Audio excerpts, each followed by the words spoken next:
yourself. Hey everybody, it's another episode of Go Flix Yourself. My name is Ben Konowitz, and with me as always is the John Wick 3 to my John Wick, Bradford Oman. Hey, that's me. And the John Wick 4 to my John Wick, Nate Loucks. Hey, that's me. That's a way better Keanu. Brad, what were you doing? It's me. It's me, Keanu. Yeah. I'm thinking I'm back. Yeah. Hey guys, I think I'm back. I think I'm back. Baba Yaga, that's me. I'm going to need guns. Lots of guns. My dog. Jesus. Oh, he ruined it. Wow. Yeah. I went dark. You did go dark. Shockingly. Shockingly, sadly dark. But also like really dumb dark. my dog. My dog. Oh, no. I have 2 dogs. Yeah, but you're not going to John Wick if one of them dies. You don't know what I'll do. I will tell you right now, I am incapable of doing even anything. If somebody straight up murdered Millie, and I love that dog to the end of the earth, I would be so upset, and I'd be like, "There's nothing I can do. There's physically nothing." I would fall down trying to run after a guy, or I own a handgun. It's in my safe. I would get the gun out and shoot myself in the foot, literally. I'm so fucking inept in every way these days. 100 pounds ago, I could have done some damage. These days, your boy Ben's sitting on the couch on the sidelines. But it does make me feel better that you have a gun. Yeah, I'm the kind of guy that should. I'm on the other end of the spectrum for that one. What would you do? You want me on No, that? no. I don't feel good about Ben having a gun. You want me on that wall.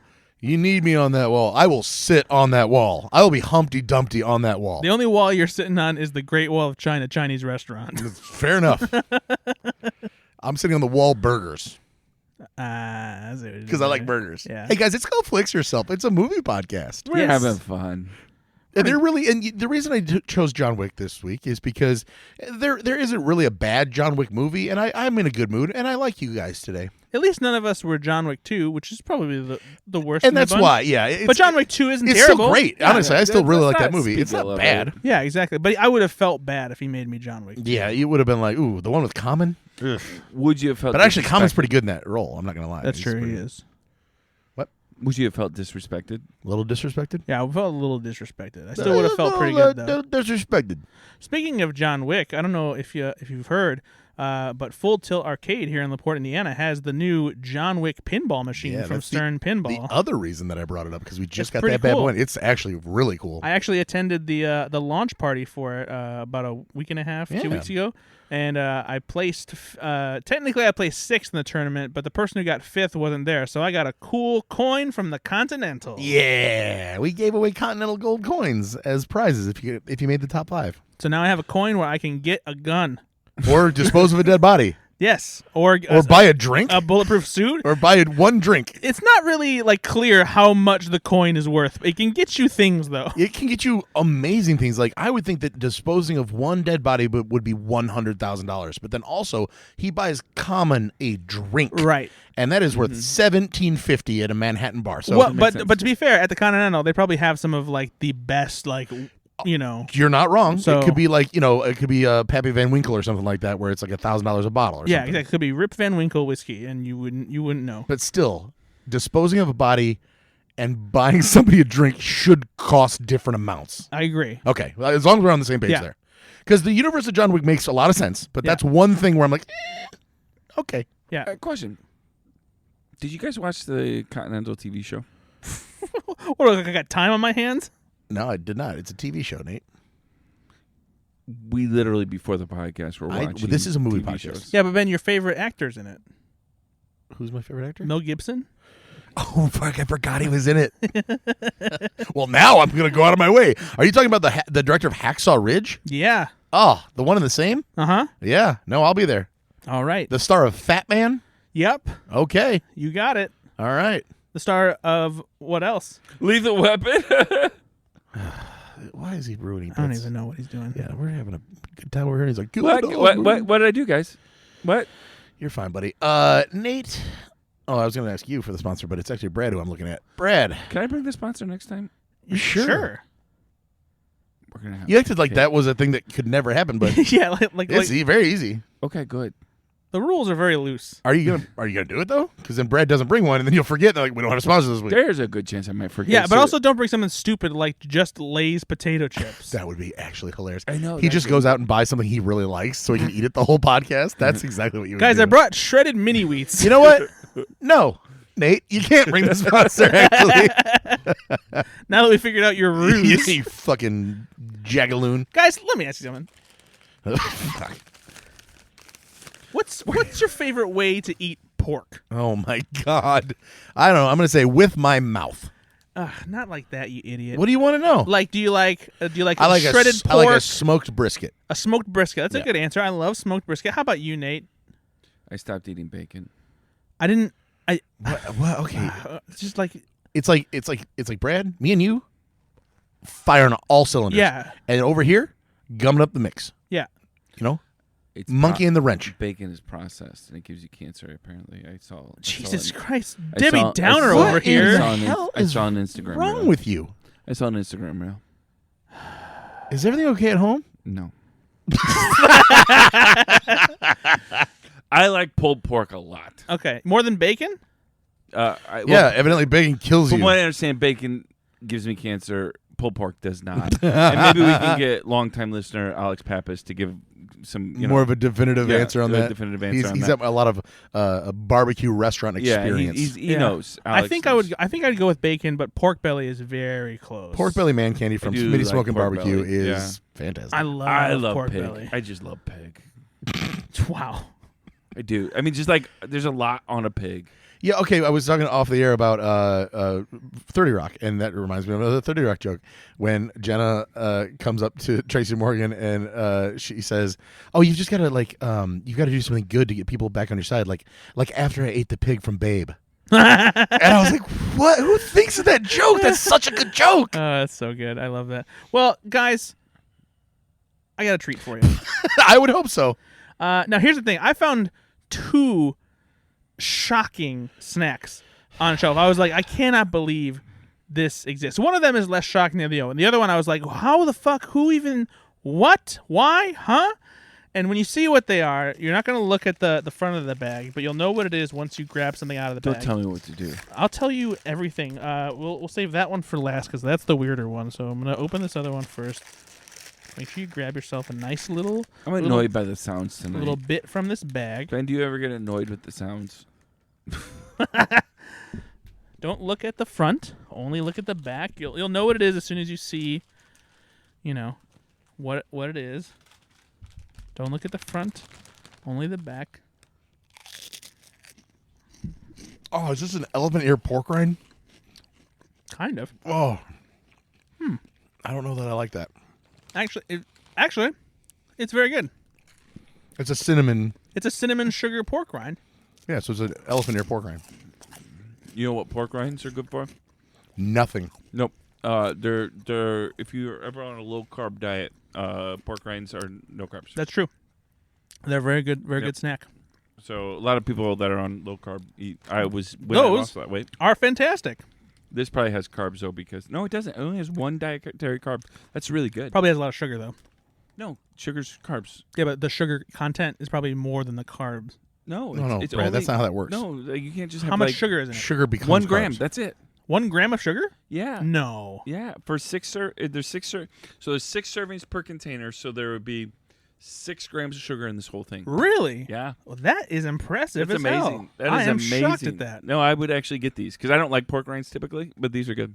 My favorite pork rinds are barbecue pork rinds, but these are really good. I wasn't sure how These are great. I wasn't sure how I would feel about a sweet pork rind, but here we are. What's interesting about these too is they have a little bit of the charcoal taste to them Yes. at the end as well. Now we have one more here. This is the one that I was very surprised by. So don't look at the back. Why would we ruin? We had a good thing right there. Why do we have to try something else?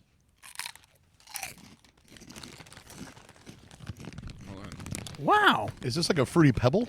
No, it's not fruity at all. All right, listeners. It's not fruity at all? I'm putting the pork rind in my mouth now. Wow. I'm shocked by how good these are. I hate you so much. You know that drives me up a wall. This is very surprising. Okay, what is it, Nate? All right. The Old- total carbs on this is 1 No, gram. oh my God. Old-timey butterscotch. Oh, these are good. Where'd you get these? I found them at Walmart. I didn't even see anybody post about these before I found them. I just stumbled upon them at the store.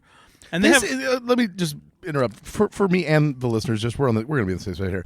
No one fucking cares. This is you guys are acting like this is the most incredible find in the world. These are fucking fine. They taste. They're like, oh, it's a little cinnamon. I know, a little butterscotch. Oh my God! I was so surprised. I went in. I pissed a little. It ran down. I was wearing cargo shorts. And a little boy said, "Mommy, that man's peeing." And I was like, "Yes, Johnny," or whatever your name is. I was surprised.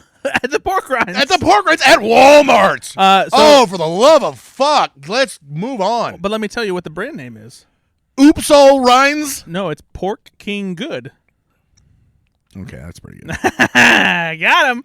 Yeah, these are Pork King Good pork rinds that I found at Walmart. They have 2 sweet flavors. They also had a white cheddar. They had some other flavors as well. I'm very impressed by these. These are really good. I wasn't expecting the pork flavor to blend well with butterscotch or cinnamon sugar, honestly, but they're very good. I'm very, very pleased by this. Again, they're fine. I think you're just upset that I'm not. that we appreciate good snacks. They have a birthday cake. Can you bring that one sometime? They have birthday cake? They didn't have that one at Walmart. Yeah, and they have an apple cinnamon. Ooh, god damn. Pork King, you're doing the Lord's work. Oh, Pork King, you're doing the Lord's work. I would also do the salted butter. Okay, that sounds interesting. What about pepperoni pizza? Oh, what they're going crazy over there at Pork King. They're making good decisions. Over there at Pork King, they're going crazy. Man, that's a good choice. All right, well, yeah, keep an eye out for these at Walmart. They're in the section with all the other pork rinds in the chips aisle. So keep an I'm eye gonna out. get some of these, man. That's great. It's in Northwest Indiana, so there's a lot of pork rinds to choose from. That's actually very true. Don't hate on the pork rinds. Again, low carb. People, you know that you can do microwave pork rinds the same way you can do microwave popcorn. I don't want to. I haven't done it, but you can do it. Like there's some sort of thing that would like pop like a popcorn? Yeah, you cook them in the microwave apparently. No. That's not a seed, though. It's not a kernel. Just takes. I don't know how it works. I just know that it exists. takes the It's like a fat shake- and expands it. That's what it does. Fair enough. I don't claim to know the science. I'm just a I messenger. I just claim to be a fan. So yeah, there you go. Pork King Good pork rinds. See if you can find them at Walmart. All right. And follow you on Brad's Junk. Yeah, look at Brad's junk. Check out my junk, guys, at Look at Brad's Junk on Instagram. You'll find a lot of posts about new snacks. I haven't posted about these yet because I was waiting to try them, and now I'm going to make a great fucking post about these. Thank you, Pork King, for donating all the money to sponsor this episode. As How you good know, are they? Porking good. They're porking good. They're so porking good. Brad, what's the last movie you saw, man? Oh, that's a good question, actually.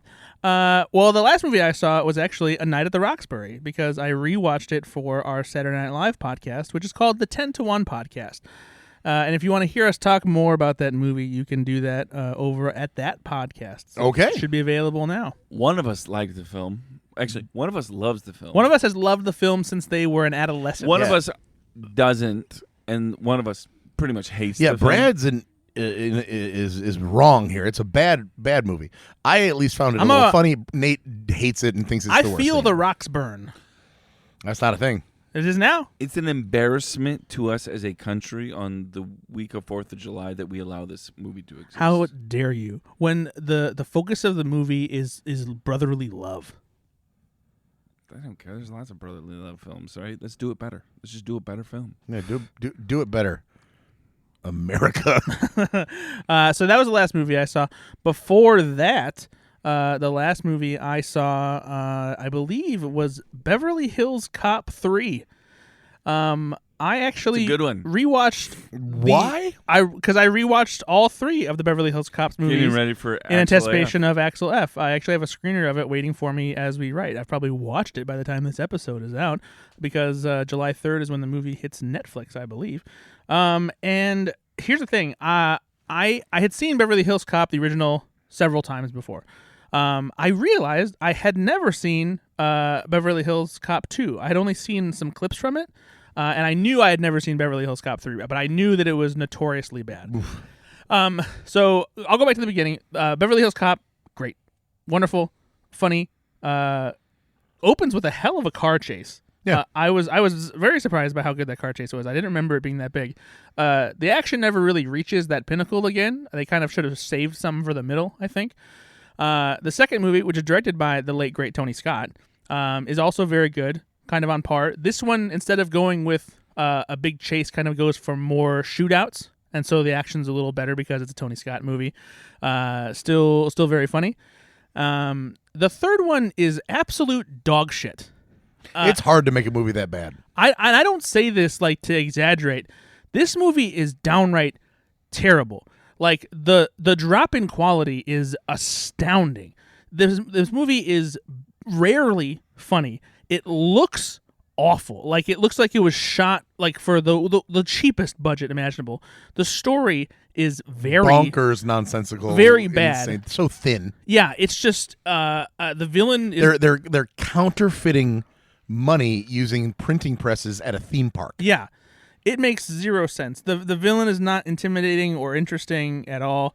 I was floored by how bad this movie was. They don't give him much to do that's funny. No, not that's at all. The problem with this movie. Not at all. The funniest thing that happens is when he meets Surge again. Yeah. And even then that has diminishing returns already. Can't wait for XLF then. I'm sure it's got to be better than this. Like it would have to be just a total disaster for it to not be better than Beverly Hills Cop 3. At least in the trailer for Axel F, it looks like they're very much leaning into more of a Bad Boys vibe. Yeah. Where it's action heavy. And like you said, there's always been action in these movies. Yeah. But this seems like, oh, hold on to your hats. There's action. It made me... And then there's going to be a couple jokes here and there within the action. I kind of felt vindicated because I was like, yeah, I was right. There's not there aren't any huge action set pieces throughout the entire Beverly Hills Cop movies. There's usually like one big one and that's it.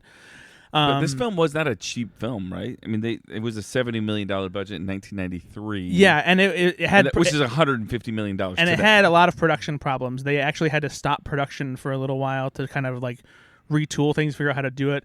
There was talk about how Eddie Murphy was apparently very difficult to work with at the time because this was like kind of around the height of his fame, but he was also like not doing great. Like his movies weren't doing very well at this time. Him and John Landis did not get along well together on that. I didn't know the story behiund John Landis. John Landis sucks. What a dick. Oh yeah, he's a piece of shit. Wait, I'm not. This is not a bit. Tell me. You really don't know? I really don't know. Oh well, so the biggest thing is you know the story about Twilight Zone the movie. Oh, if you don't, I just learned. Yeah. I just learned about it today, actually. So that's a whole thing. Like that by itself is enough to be like. I didn't know that was John Landis' fault, though. Oh, I just heard that somebody died on the set of. It is 100% his fault. We talk about the Alec Baldwin thing, all these kind of things. This is not that at all. This is John Landis. So give me the 30-second what happened on Twilight Zone, why John Landis was responsible. Basically, he didn't allow for the safety precautions to be in place for this scene to happen, and it like the rush production and like him being a fucking arrogant prick and like that kind of thing just resulted in things not being done thoroughly enough to keep people safe, and people died because of it. Here, let me read a section for you from the Wikipedia about I this. said 30 seconds. So. But no. So, because, again, this was a huge lawsuit, right? And this went to court. This is, obviously, we were just young boys at this time, but, like, during the take 3 hours before the incident, Wingo, a veteran of the Vietnam War, who was the one flying the helicopter, told Landis that the fireballs were too large and too close to the helicopters, to which Landis responded, "You ain't seen nothing yet." With special effects explosions blasting around them, the helicopter descended over the 3 actors that died. Witnesses testified that Landis was still shouting for the helicopter to fly lower, lower, moments before it crashed. Good God! And everyone, did he go to jail? There was a whole trial, but no, he was not convicted or given any jail time or anything. So Civil Suit movie studio paid big bucks, and he still then directed more movies. 2 of the 3 were kids that died. Yeah. Jesus Christ, children. That's adults dying is bad enough, but that's had crazy. their heads chopped off by the. Are you shit? By the blades of the helicopter. Now this is embarrassing for me.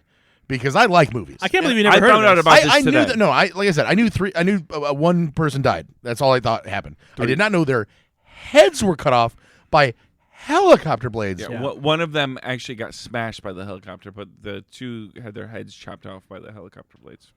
Okay, so then after this is all settled out of court, whatever, John Landis goes on to direct what? I mean, everything since 1984, I think, was the Twilight Zone So movie. still Is that right? obviously had his whole John Landis career ahead of him. Yeah, Clue, Three Amigos, Coming to America, Innocent Blood, Beverly Hills Cop 3, Blues Brothers 2000, which we will do. Oh boy! Yeah, I mean he did it. When did he die? He's still alive. Oh, he can go fuck. I'll correct that. 1983. Yeah, it was Twilight Zone the movie. So has he ever? of course not. He anything? can't because like if he says anything that like goes against it, then like it negates. Sorry, has he ever gotten? Do people praise him at all? Like, does Steve Martin go? I loved working with John Landis on Three Amigos. You know. Oh, I mean, I'm sure like people who had like good experiences working with him on movies, will praise that aspect because I mean, you can't deny that he made some good for movies. a guy that murdered 3 people. Right, exactly. No, but aside from that, like he's kind of just a notorious asshole, like just a real piece of shit, like dickhead kind of guy. like a real Brett Ratner. Yeah, but also seems to not really care, right? Yeah, I mean, does not care, and it's exactly why his son Max. That's what I was gonna say, which I understood Max Landis a little bit more now, right? Full circle. What a piece of shit. Because Max Landis doesn't seem to care. Yeah, exactly. They're both cut from the same shitty cloth. Narcissist, kind of. Yeah. But yeah, so Beverly Hills Cop 3 was just abysmal. But I enjoyed rewatching the first one and watching the second one for the first time. And we'll see how Axel F is. So I remember thinking in the first one when he plays a gay man coming into a restaurant and he says that he needs to talk to somebody about AIDS. You remember that scene? Oh, yeah. He's trying to get to. He's trying to infiltrate so he can get. He's trying to get into a country club to talk to Victor Maitland, and he says that he needs to tell him about. Yeah. I got to tell him about some test results. Yeah. And I remember when I was younger finding that hilarious, right? Yeah. Just because it's a silly voice, right? And then as I got older, I understood the 80s and the AIDS epidemic and how brutal that joke is, but still funny. It's still, I wondered when you just watched it now, I mean, that kind of joke can age okay because it's a sign of the times and whatever. Yeah. Was it still funny? I mean, it's funny in the sense that like it's awkward because he's revealing very personal information about about this fictional character and he's created. It could be anything as a placeholder, it's but more because it was the time. Yeah, exactly. And there's almost a little bit of like a reasoning for it because just before that scene, he has an exchange with Damon Wayans, who plays like one of the hotel employees, and Damon Wayans is putting on a very effeminate voice, and so it's almost like he took a cue from like a person he interacted with and decided to turn that into a character for his police deception. Gotcha. So it kind of works in that way. But yeah, I mean Damon Wayans is also notorious for doing a couple effeminate characters as well. So on In Living Color when they did the movie review, the critics. Yeah. Of course. So I also watched those movie critics hated Beverly Hills Cop 3. But you know what? They loved A Night at the Roxbury. Ugh, go fuck yourself. Nobody loved it. Go Flix yourself, actually. I also watched A Quiet Place Day 1. And wow, this movie is supremely impressive for being the third movie in a franchise. It would have been very easy for this one to like phone it in. I forgot there was a sequel already. Especially because it's a prequel. Like you don't expect much. But what they do with the human characters in this movie really adds like a whole other level to it. Even more so, I think, than the first two. Just the dynamic they create, Lupita Nyong'o's character and what happens with like Joseph Quinn's character and their meeting, and like it's just a very good use of characters and putting them in this universe where this disaster happens. And of course, the monster stuff is what you expect. It's very suspenseful. It's it's intense, but it's surprisingly well done. I was really impressed by. How does Joseph Quinn do? Because I feel like he's rising into the ranks of a leading man kind of. Absolutely, he's fantastic in this movie. I wasn't really super familiar with his work, but until Stranger Things season 4. Yep. But yeah, he's got. I don't know who this is. Did you watch Stranger Things season 4? I did. He's the heavy metal guy. Oh, yeah. But Eddie, yes, yeah, but he seems to be a heartthrob. People love him. Yeah, kind of along the same lines of Josh O'Connor in Challengers, the one who's opposite Mike Face. Gotcha. Funnily enough, I found out just how rabid his fan base is because I made the mistake of poking fun. No, I know who Joseph Quinn is, but when I was typing the name out, I typed Joseph O'Connor because I was thinking Josh O'Connor. It just got the names flip flopped, and so my tweet praising the movie says Joseph O'Connor, and it got retweeted by people who also didn't realize because obviously I'm not the only one. But his fans certainly noticed, and they were mostly just like, "Oh yeah, Joseph O'Connor, great actor." One person though, I will give total credit for, because what they did is they went and they made an incredible Photoshop mashup of combining Josh O'Connor and Joseph Quinn into one person, and it looked fantastic. That's awesome. So did you reply to him? Be like, "That's no." Great? I actually liked it, and I took the time to say that's a great mashup. But yeah, everyone else can go fuck themselves. But Joseph Quinn is also, you know what, Brad? You're a professional journalist. Do better. No, trust me, I know. One of the stars of the new Gladiator film that's coming out. Yes, he is in Gladiator. So I feel like his career is building. He's in for sure. Gladiator also. Okay, well, not all the jokes work. Don't I know it? All the time. As I sit here brushing pork rind crumbs off a couch that has never been cleaned. Well, that's not true. This couch has never been cleaned. Ever? None of this about here. I mean, you guys are sitting in absolute filth. This needs to be burned. Nothing down here has ever been washed. Yeah, we're kind of at the point of no return now. Why would you clean it now? Yeah. Much like Bridget Fonda. Speaking of Bridget Fonda, yeah, you famously told me when you assigned my movie to me last week. Famously, yeah, I did. You said that Bridget Fonda and Point of No Return is absolute dog shit compared to the movie you assigned me, yes, which was The Long Kiss Goodnight. Now, Bridget Fonda in Point of No Return, I'm sure is fine. I have no qualms about that film. I just love The Long Kiss Goodnight so much. From my childhood, that was one of the first movies that me and my mom watched together and bonded over. Oh, it holds a nostalgic value for me. It's an incredibly fun movie, and Gina Davis is gorgeous in it. Sam Jackson's hilarious. It's a great movie. So I think in that way, Bridget Fonda can go die in a fire. Roger Ebert agrees with you because he also says I admired it as an example of craftsmanship. But what a lot of time and money to spend on something of no real substance. Yeah, it's a throwaway premise movie, but it's an incredibly well done one. Well, much like Roger Ebert's comments about A Night at the Roxbury were flat out wrong, and you can hear more about that in the 10 to 1 podcast. Roger Ebert's comments here are also wrong because The Long Kiss Goodnight is incredible. Isn't it awesome? This is a great fucking movie. Like this is a movie I love to see. I'm so happy. This is the I kind have of not seen this. The kind of movie that I'm so happy to see that I missed in the 90s, and like watching it now just brings me all sorts of like joy. It's directed by Renny Harlin. It follows, for the listener, Renny Harlin did also Die Hard 2. Die Harder. That's it. Pretty much it. No, he did Cliffhanger. He's done a lot of big action movies. Lately, not so many great things. But 90s action movies. A big 90s action Nightmare on Elm Street 4. Thanks, Nate. Cool. Just continue. Just always knows how to bring the room down. Hey, here's a shitty fact. Renny Harlin ran over a squirrel in 2006. He did go to jail, I think, for tax evasion, but that's not the bad kind of jail. I'm surprised Nate didn't tell us that. Him and John McTiernan were cellmates. MC Hammer. Wesley Snipes. Taxes. But no, so this follows Gina Davis as a woman. She's a housewife with a husband and kid.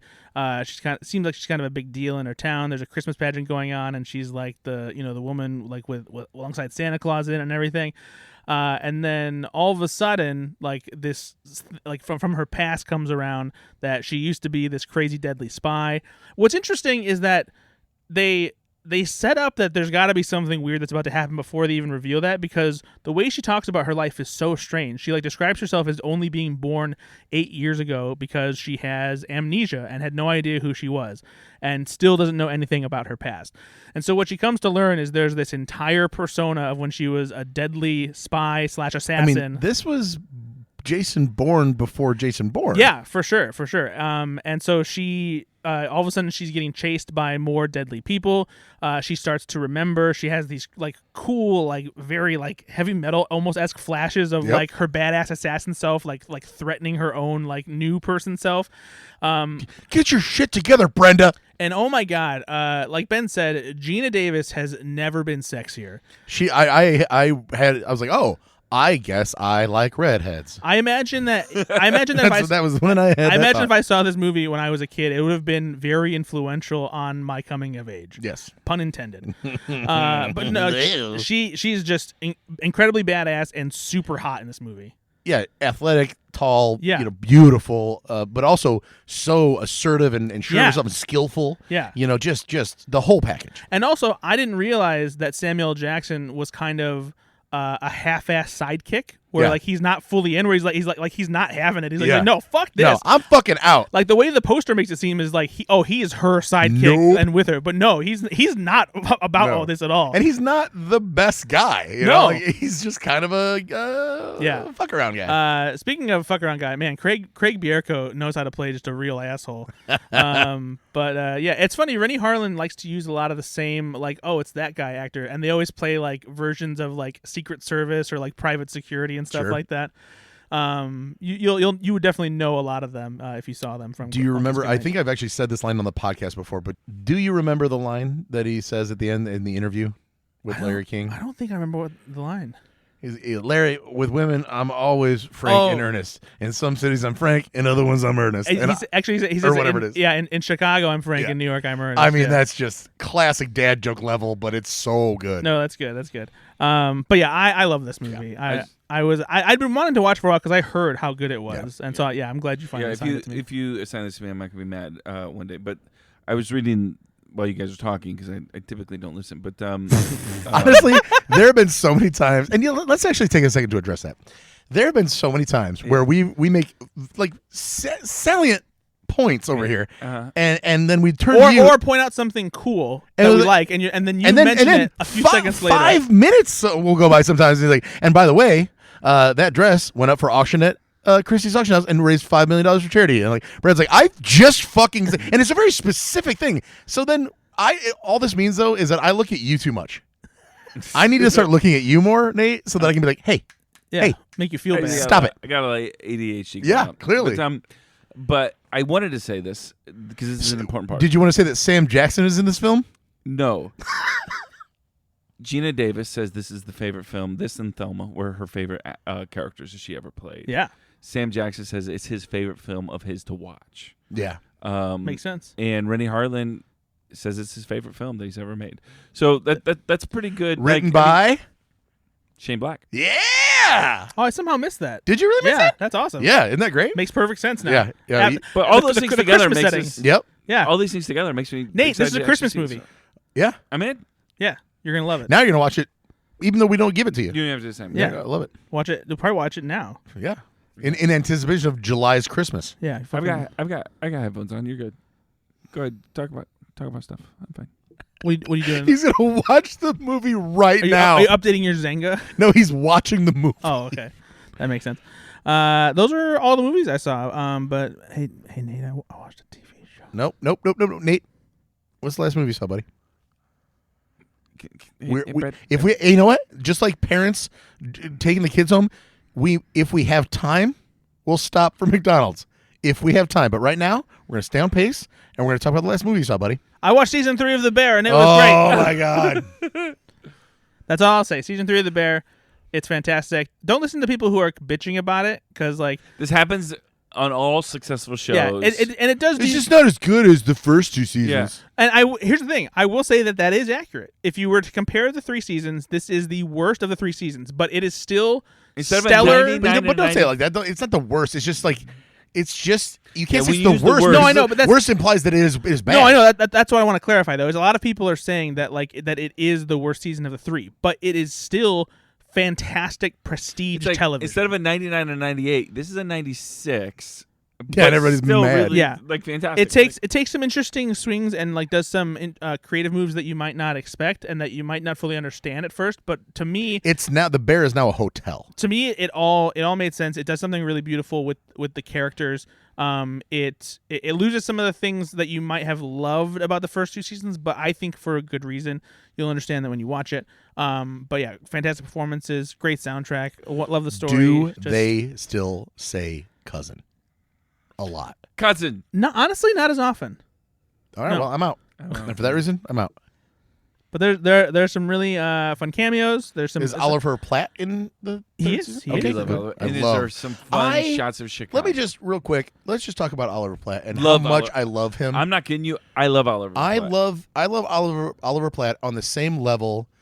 Like when I see Oliver Platt pop up in a film, it gives me the same joy as when I see Stanley Tucci Yep. Okay. Yep. or when I see Mandy Patinkin. Okay. It gives me that level of, oh, I haven't seen him in a while. This is going to be great now. Tony Shalhoub, Okay. a lot of times. All right. These are very similar actors where I see them and I go, yes, I'm going to enjoy this performance. Oh yes, I'll agree with that. That might not be the best movie, but I'm going to enjoy the performance. Yeah, I agree with that wholeheartedly. I love Oliver Platt. Nate, No, I agree. did you watch the third season of The Bear like me and Brad? No, I have not watched that yet. No. You haven't watched it, Ben. I thought we were talking about TV shows. Now you don't want to talk about You it? know Fine. what? You didn't watch it. I did. Well, now we don't have time to talk about it because you don't want to talk about it. You told me you didn't watch it. I lied. Did you though? I lied again just now. Ah, yeah, that's what I thought. Nate, what's the last movie you saw, buddy? The last film that I Maybe quicker than this. Yeah. watched, I've got to pull up my list. 'cause Oh. Pulling a Brad. How many The- Sundance sad movies did you watch before you get to talk about Bad Boys Ride or Die? No. I'm talking about just like I always stall for time when I forget what. Yeah, movie I because you've watched. watched 19 Sundance films. Let me. I watched Flowers for the Incredible Man, and it was just this exploration. It's a French film, all subtitles. It sounds good. All right, so I saw three films this week. The first one, It's actually called Plume d'Incroyable. Mhm. That's how you pronounce all that in Yeah. French. the first one. Let me talk. Was a film called Inside Out 2. I took my son Finn Yes. to this film and loved it. Loved it so much. Only Finn? Only Finn went. No yeah. one else wanted to go? I asked Harry to go, and he did not want to go. And Nora, my daughter, is at the University of Michigan in a summer scholar program, which made me even sadder because Braggart. no. So I dropped her off. It was she's skipping her junior year. She's becoming a senior after her sophomore year. It's kind of interesting the way that this journey echoes what happens in Inside Out 2, Nate. And so, Spoilers. Um, I haven't seen it yet. It doesn't spoil anything. It's in the no, trailer. it doesn't- Does she skips a grade? No, but her parents take her to drop her off somewhere. Yeah, and so that's what I'm saying is there was some emotional resonance for me because I dropped her off at college. Now she's coming back for her senior year, so I'm not like dropping her off for good. But I dropped my daughter off for school, and my daughter has this very firm conversation with me on our way. Dad, you're not going to call me by my nicknames, no, because I call her Peanut, I call her Punk, I call her all these things. When you drop her off? Yeah, she's like, Punk's a good one, though. yeah. Peanut's too cute. That's fair. Like I call her Toots Magoots. I can't call her use that. it in context. So like when you drop her, all right, Peanut, I'll see you later. Or, Yep, yeah. or okay, Punk, I love it. Like, but how do you use Punk? Yeah, so Punk was started when she was a baby. It was Pumpkin. Then it went to Punkin. Then now it's for the last. She's 16. I do the same thing with my dogs, so remi- I get it. It reminds me of the Office though, when Michael Scott is like, "This is Mita Rogers," and he's like, actually his name is Daryl, and he's like, "Daryl Rogers." He's like, "No, Daryl Philbin." Then Regis Philbin. Then Reg. Yep, Then that's Raj. exactly how it happens. Then Yep. Mita But that Rogers. that's probably the most accurate thing Exactly. because I had a dog named Lucy that was Loose Goose. Yep. That was Goose. Then for some reason became Goose Frabra, and then Frabbis Palabis. Oh my god! And then from Frabbis Palabis became Labis, and I was like, "Who's a Labis? Who's a? What am I doing? Wow. What? Yeah."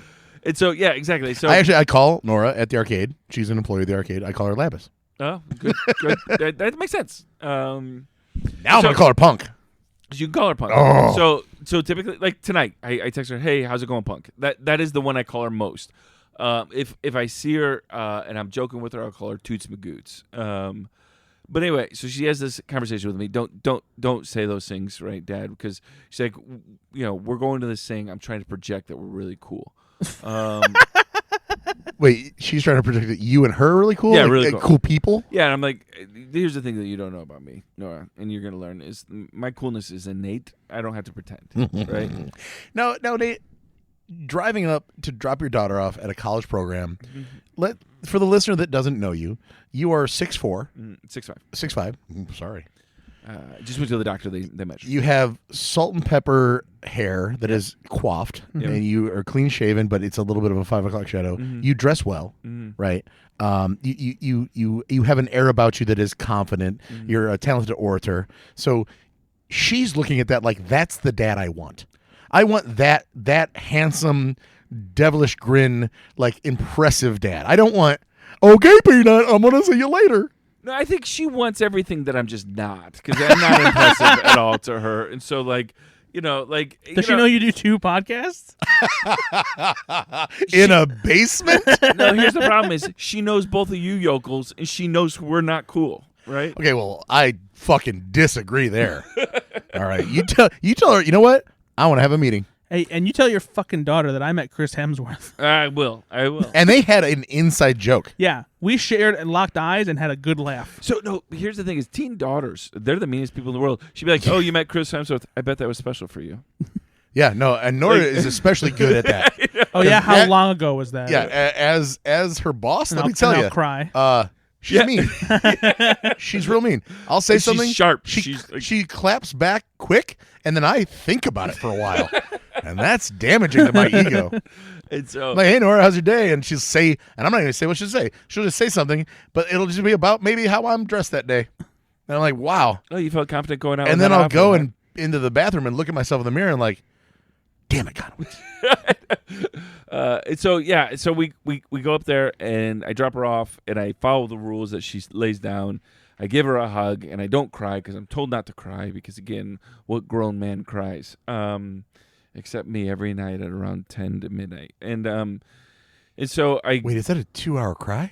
It depends on the night. Brad? Yeah, it's a 2-hour cry. Is that normal, though? Oh. I feel like now I'm the one that should be crying more. Well, I don't drink a lot. And plus, there you go. And both your parents are alive. Yeah, no, I drink heavily, and both my parents are alive. Yeah, I mean, I need something to numb it, I think. But anyway, so I go around the corner and I just start like crying because I'm saying goodbye to my daughter and stuff like that. This is the sign of the times. This is where we're going in life.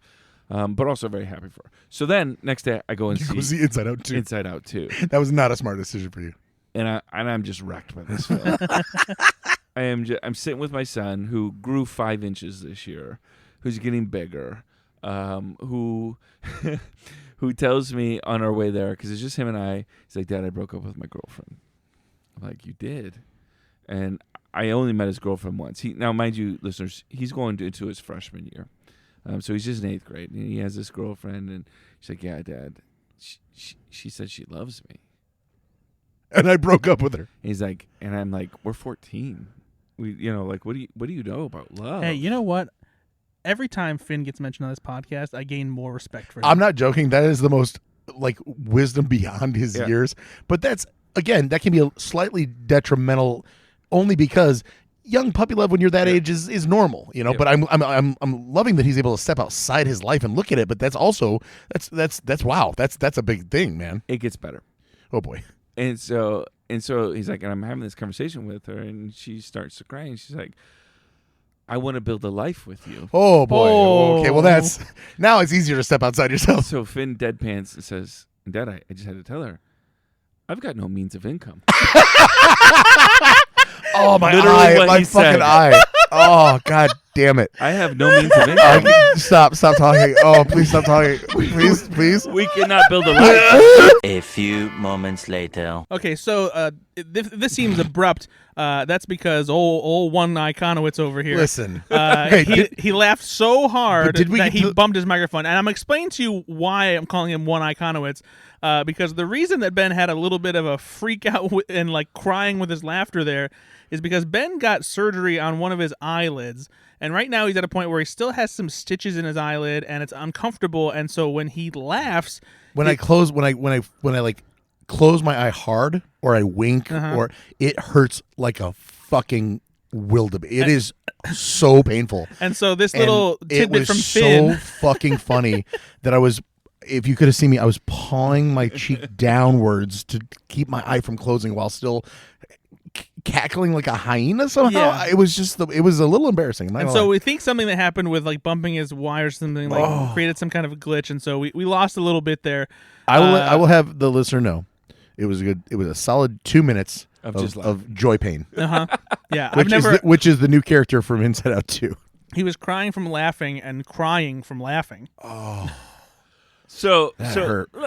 It's my turn. Let me get back to my story. Yeah, sorry. So again, I have this experience with my daughter. I'm going with Finn to the theater, and I'm feeling the age that I'm becoming. Right, I'm getting old. My kids are getting older, and so I watched this film, and I love it. I love the new characters. I love the story. The story's compelling as well. Right, it's not just like sometimes you could tell right that they're creating good characters that we love, but putting them in just awful stories. Yeah, right. Because even they're though vehicles for the characters, they're not actually telling a story. Yeah, and even though the story itself does feel a little repetitive from the first movie, it does so in such a refreshing way with the new characters that like you don't really notice it that much. Yeah, and I think as well like.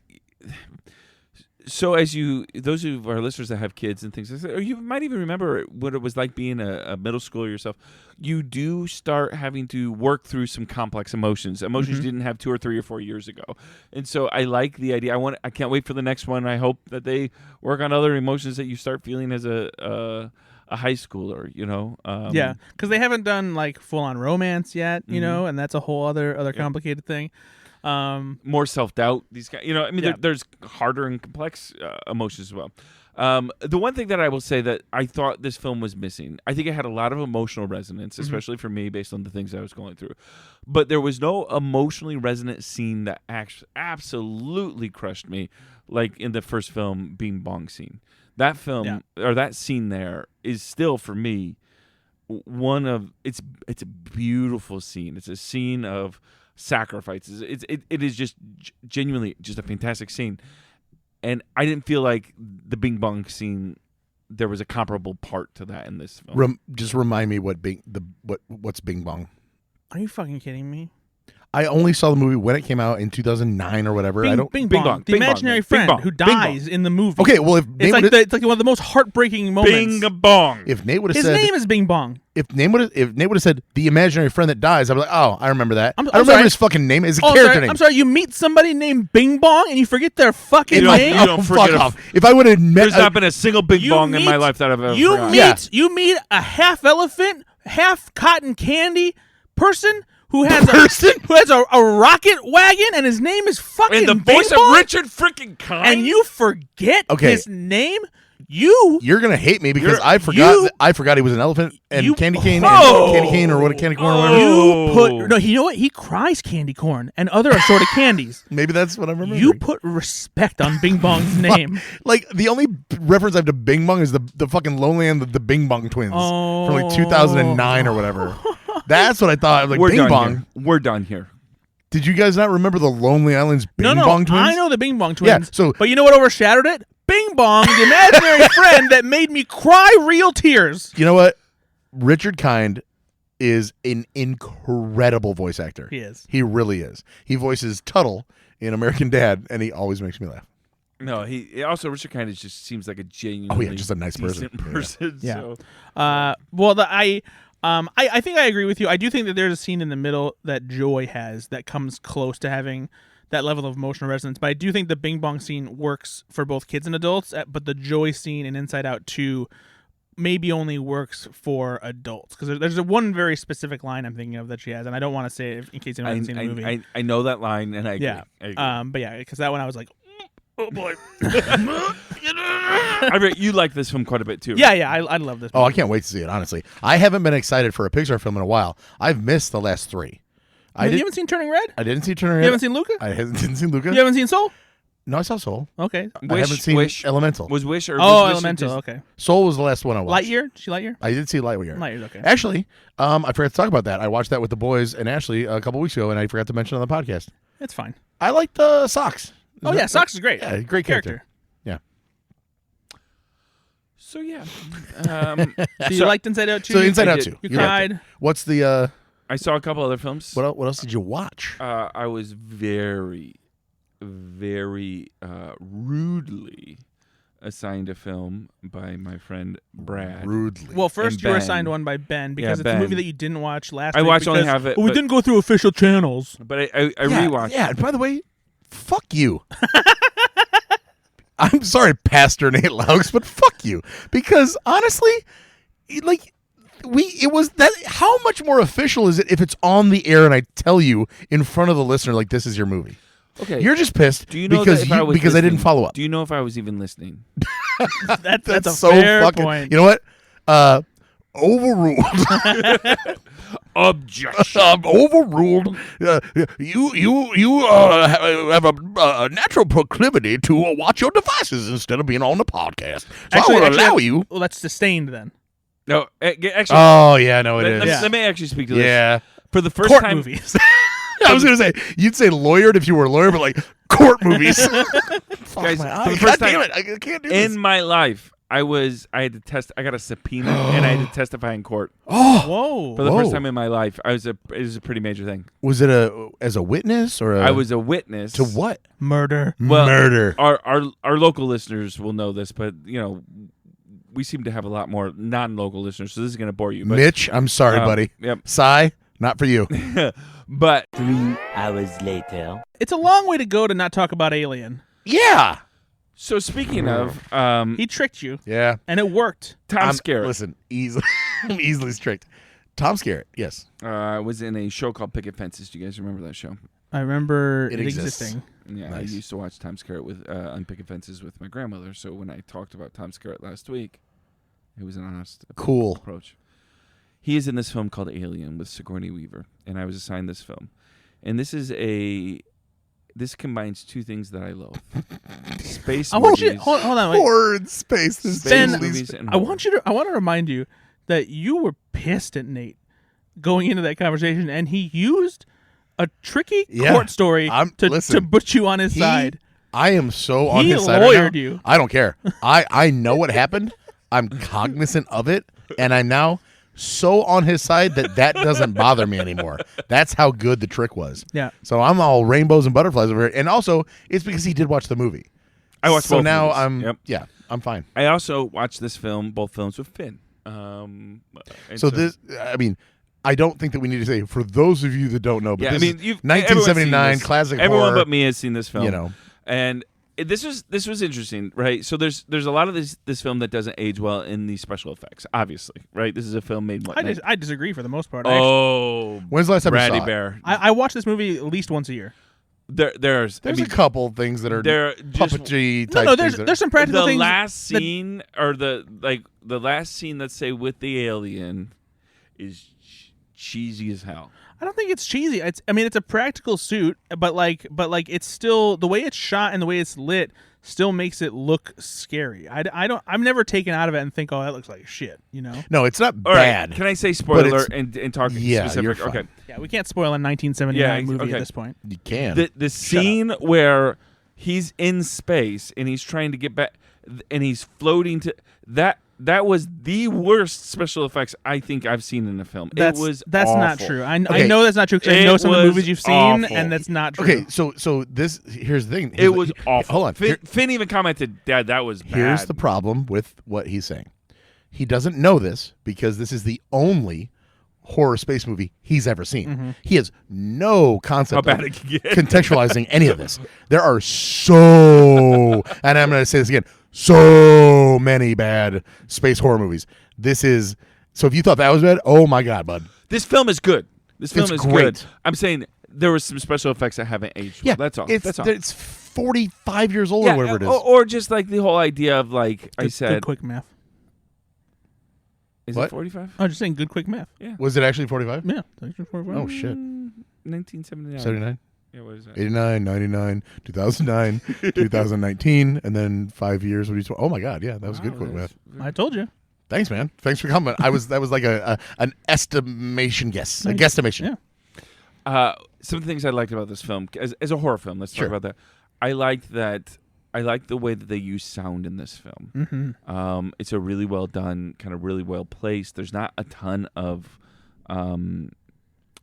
there's not a ton of background noise even at times, so they're willing to let the suspense build. And sometimes even when there is some background orchestral kind of thing, it's very subtle, very well placed, almost Jaws like. So let me piggyback on that.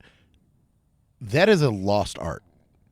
Yep. In Carpenter's The Thing, in Halloween, the suspense is not showing in Jaws, not showing the monster. It's the shadows. It's not there. Where is it? And yes, a little bit of it is because they didn't have the technology to be like, this is a very scary thing that would be scary in the daylight because it's going to look like a puppet. So we have to hide it because of technology. But that also lent itself to some of the best horror films ever made because they physically just couldn't fucking show the monster. 100%. And then Hollywood lost that idea and said, we can just show it now, so we should show everything. I love movies that take it back to The Quiet Place. Great example of that. Right? I think Quiet Place kind of reclaims a little exactly. bit of that. Because you have to have enough confidence that you can. You're going to build the mystery around it and the suspense. Because these are suspenseful horror movies, not slasher out and out. And Ridley Scott's obviously a fantastic filmmaker, so he knows what to do with the cinematography, with all the direction to keep your interest, right? So you don't have to be busy. We can cut this, but I want to tell a quick side story about The Thing's opening credits. Do you guys know how those were made? I just saw a TikTok or a YouTube or whatever, a reel about how they did that.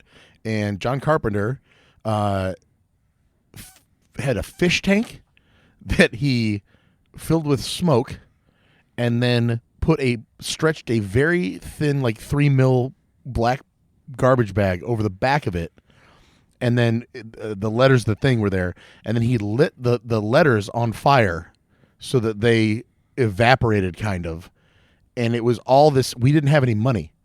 And that is one of maybe the most indelible, other than Star Wars' scroll, The Thing's. Yeah. It's he did that for like, I don't know, 70 cents. That's pretty fucking cool.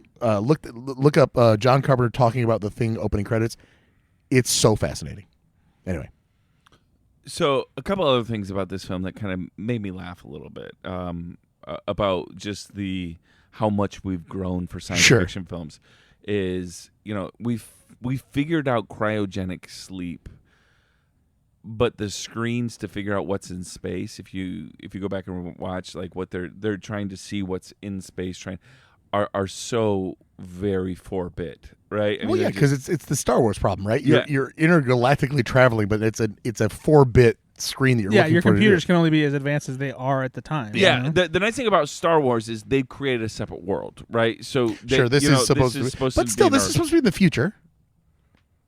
Certainly, and there's nothing wrong with it. It's just interesting to think, oh, they figured out travel, but they've not figured out. But at the same time, the only reason they've not figured out LCD screens. But at the same time, the only reason you're thinking that though is because you already know those things exist. That's my whole point about. But in film 1979, not aging perfectly, right? In 1979, though, yeah, it was perfectly. I'm sure. It was perfectly believable that like computers would be what they knew what computers are, but that you would still figure out cryogenic sleep based on that because they were still doing groundbreaking things, even though they had what you would consider now shitty computers. Fuck you now. I'm just no.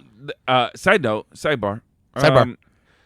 This is why the jury will disregard that sentence. In the 80s, when Star Trek The Next Generation came out, the TV show, why it was so groundbreaking is so much of the technology that didn't exist yet, that they predicted would exist, is in that show. And they did a great job of, like, with the sci-fi world, of actually showing some technology that was all fake, but actually ages pretty well. Yeah. Because that's really hard for sci-fi, right? The that's 90s, hard. but... I think it started in the 80s. I'm pretty sure it started in 87, actually. But I don't know. But I think it was, but again, pretty early before. No, the idea that you can actually conceptualize for real what That's future hard tech will because look you're like, right? predicting. You're predicting what These future days, if we're going to talk about what's going to happen in the future, right? Everything we know now, based on the curve, everything's just going to get smaller and faster. Yep. Right. So your phone and honestly, probably for us in the future, more less actual screens, more like projection. What do they call that? Where it's like you have the Oculus on, augmented reality. Mm-hmm. So you're going to look at something. I always thought it would be amazing if you go to a battlefield that was in the 1800s, and what if you had a big screen that was see-through, so you could actually see. They would recreate the characters of and place them where that would have actually happened. Yeah, that's coming. You know, that would be the next thing. Let me say one thing that surprised me about this film, because I've talked a lot about it already, but like one of the things that surprised me about this film was, for some reason in my mind, I thought, and maybe future films are like this, I thought this was an action film. Well, you've seen Aliens now, right? Yeah, I have, but I thought this was going to be an action film. No, right? no, Alien. Aliens is the action one. Yeah. That's where they start Alien is so I the watched horror film. Aliens, and that was kind of my point. Is I thought Alien was going to be an action film, and it was more horror. It's a horror. Friday the 13th, that's called horror. Yeah, I know, but like it was more of like a. It's not a slasher film, obviously. But it is though. That's what I'm saying. Like it had that. It has all of the traits of a slasher film. You have this crew; they're getting killed one by one. Yeah, Ripley's the final girl. I mean, yeah. So, whereas Aliens, then, or I was gonna say Alien 2, but like Aliens, it turns a lot more into an action film, in my opinion. Right? There's still tons of horror, tons of scary parts, but it's more action suspense. The similarities between Alien/Terminator and Aliens/Terminator 2 are the same. They're two different styles of the same premise. Terminator was basically a horror movie back in 1984 when it came out. I mean, it was who can play a stone cold killer and murder people, and this is dystopian future, and Alien was clearly a horror movie. And then they went big budget, blockbuster action movie for both the sequels. And the crazy part about that is they both work so well. It's kind of funny that they wanted O.J. Simpson for that originally, too. That is crazy. He was just not believable as a stone cold killer. And that's why he did not get the Terminator role. Yikes. That is crazy. That's nuts, man. But I really liked both of these films. It is interesting. Again, you some of these times you just can't think too deeply about things, right?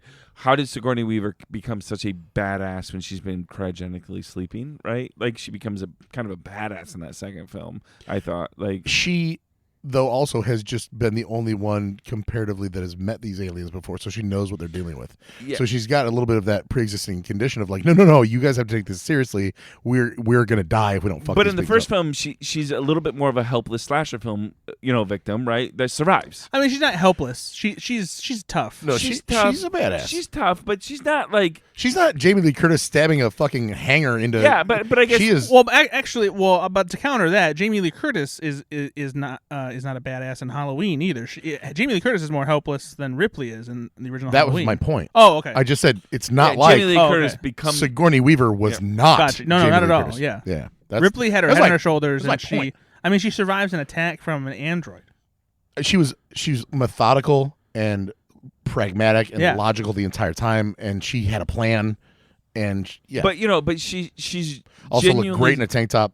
Genuinely scared in that first. Of course, film, right? And so, like, I guess it Ridley Scott plays her weaknesses up more in the first film. She becomes a badass in that second film. But does she have those weaknesses as a character in the first film that have evaporated because of what she's gone through, and now she's a little bit hardened? Yeah, maybe, exactly. Right? She knows what to expect. Like she's the expert in the situation when everyone else doesn't know what the fuck they're talking about. And there's scenes in that movie where early on, especially when they're talking in the group and they're trying to figure out like what do you really know, and she doesn't even go at length to describe everything. She's just basically, you guys just don't get it. Yeah. Right?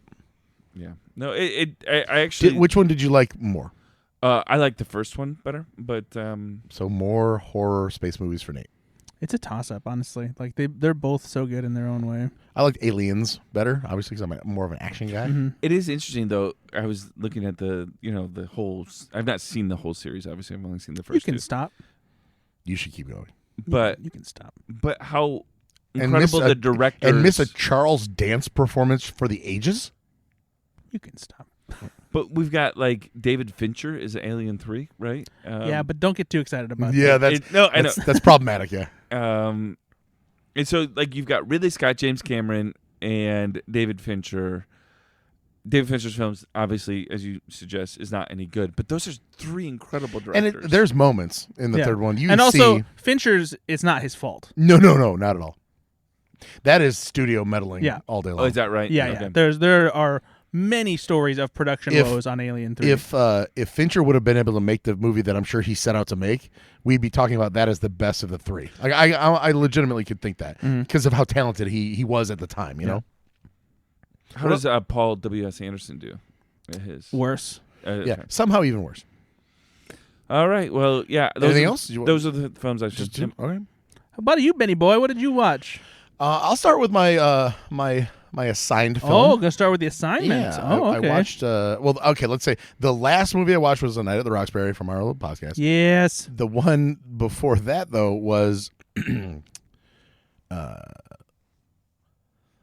The Brave Little Toaster Rescues His Friends.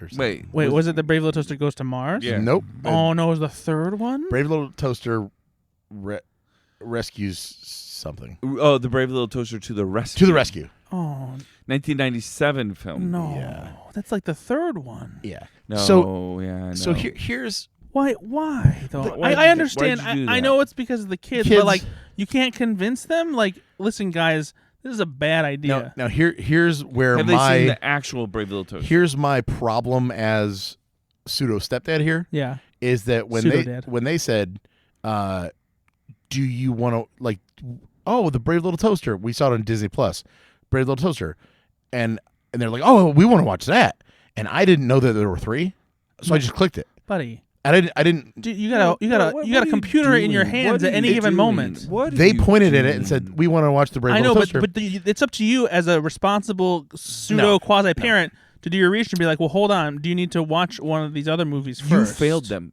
You failed them. I didn't know there were 3, so I just assumed, oh, that's the Brave Little Toaster. I haven't seen that in years. I'll put it on. As soon as it came on, I'm like, this movie is not about the toaster at all. It's really not. Have you ever seen it? I've only seen the Brave Little Toaster because that's the good one. That's the only good one. Not great. Hour 14 minutes though, so kind of breezy. Here's the craziest part about this film. It's the premise is that the toaster and it's Toy Story, basically. The toaster and all the things, the vacuum and the radio, are they in the first one? Mm-hmm. So all this blanket. John Lovitz is the radio in the first one. He might actually be the radio in the He's not. Okay. They couldn't afford him, just like in Inside Out 2, they got rid of Bill Hader. So what happens in this film is those things come to life when the adults are not in the room. There is a guy that is called the Master. Is that something from the first one? I don't think so. They call him the Master. They're like, well, the Master would never let us go. And it's a collection of these antiquated items. Like there's a radio that has a tube in it to exist. And the Master is in graduate school and writing his thesis, and it goes bad because there's a computer virus, and he wants to be a veterinarian, and his cohort, his clerk, is an evil man that wants to like sell all the animals and whatever, and the toys in this instance are like the household items he's accrued in his lifetime. They know this, but they're trying to warn the Master that his clerk is a terrible person. What the fuck? It's a little jarring because the crux of the movie is they find an old tube computer in the basement, and he's like, voiced by, I believe, Brian Doyle Murray. He is, yeah. And I'm just an old, I need one tube to make me run again, and then I can warn your master that everything's going right. And he's a good guy. He's not playing it up. Mm-hmm. The radio finds out that the tube is in him. And so the radio commits suicide. Oh my god! Because the tube is in you. The tube is in him. So the radio walks. The tube is in all of us. That's the story. It's your heart. So the radio walks over behind a crate, and all you see is the tube roll all the way across the basement, and like land at the feet of the rat or whatever. Fucking dark. And then they put it in, and then the Master's great. They walk over. The radio is face down, with the battery compartment open, or the tube compartment open, and the tube's gone. He's fucking dead. The boys are 7 and 10, and they are starting to get upset because the character just killed himself. I mean, this is heavy. Of course, they find a tube and blah blah blah, and they Does he come back to life? He comes back to life. It's all good. But Well, that was out. in fucking insane. No, the tube comes from Nome, Alaska, and the joke is that he's always cold now because the tube came from Alaska. Yeah, super well written movie. Bing bong. It had the emotional resonance of losing Bing Bong. Don't you fucking dare. So yeah, that's the Brave Little Toaster to the rescue. The Brave Little Toaster, out of the 114 minutes, has about 4 lines and is not really the star of the movie at all. And I thought at the end of it that was the Brave Little Toaster, and I was like, that's confusing. I've never seen the Brave Little Toaster. Oh, the first one's good. And that's I'm confused. And then I see that it's like, oh, that's a sequel. The kids never said anything. So it's terrible. They'll be talking to their therapist. Do your research. You know what? Next time I will. I didn't realize how many shitty knockoff, sequels there could be. Yeah. I also watched A Million Ways to Die in the West. I love that movie. It was late night. I couldn't sleep with my eye thing, so I've been watching a lot of movies. I've been off work, so I've been watching a lot. So I watched that, and then I watched A Time to Kill. That was my film. That Nate. Yeah, I gave that film to you. Yeah, thanks, buddy. Did you not like it? Here's the thing. I like this film. No, it's a great film. It's a great film. What is this movie, Ben? A Time to Kill is based on a John Grisham novel. In the first 5 minutes of the film, a young black girl who's 10 years old gets raped and brutally attempted murdered and left for dead. And then Samuel L. Jackson plays her father, and he finds out, obviously, and then goes and kills the 2 white perpetrators who everybody knows did it. So the whole movie is about Matthew McConaughey and Sandra Bullock's characters as lawyers representing Samuel L. Jackson, and can a black man get a fair trial in the South after this has happened to his family. It's a wonderful film. Like I had so much respect for every character in this film. I really, everybody chooses scenery. Kevin Spacey plays a piece of shit prosecutor. Sam Jackson does such a brilliant, honestly understated. This is the first film I think I remember Sam Jackson. Holy shit, blew me away. He's so good in this. So understated. Sandra Bullock is Sandra Bullock is adorable. a young, I'm not doing this for the money. I'm a law clerk and I need experience, blah, blah. My dad's rich, so I'll just do this for free. Matthew McConaughey, struggling Southern lawyer, took over a practice from Donald Sutherland, who's an alcoholic. They can't pay their bills. R.I.P. Kiefer Sutherland plays the brother of the 2 white guys that did the raping and then got the murdered. And this was also one of the first films I remember seeing Ashley Judd going. Ashley Judd, she's adorable. She's very attractive. Plays McConaughey's wife. There's Charles Dutton plays the sheriff. Ozzy. Chris Cooper's in this. Chris Cooper's in this. Yep, as a Wow. police officer who loses a leg in the shooting. All of this, it's a courtroom drama like John Grisham does, right?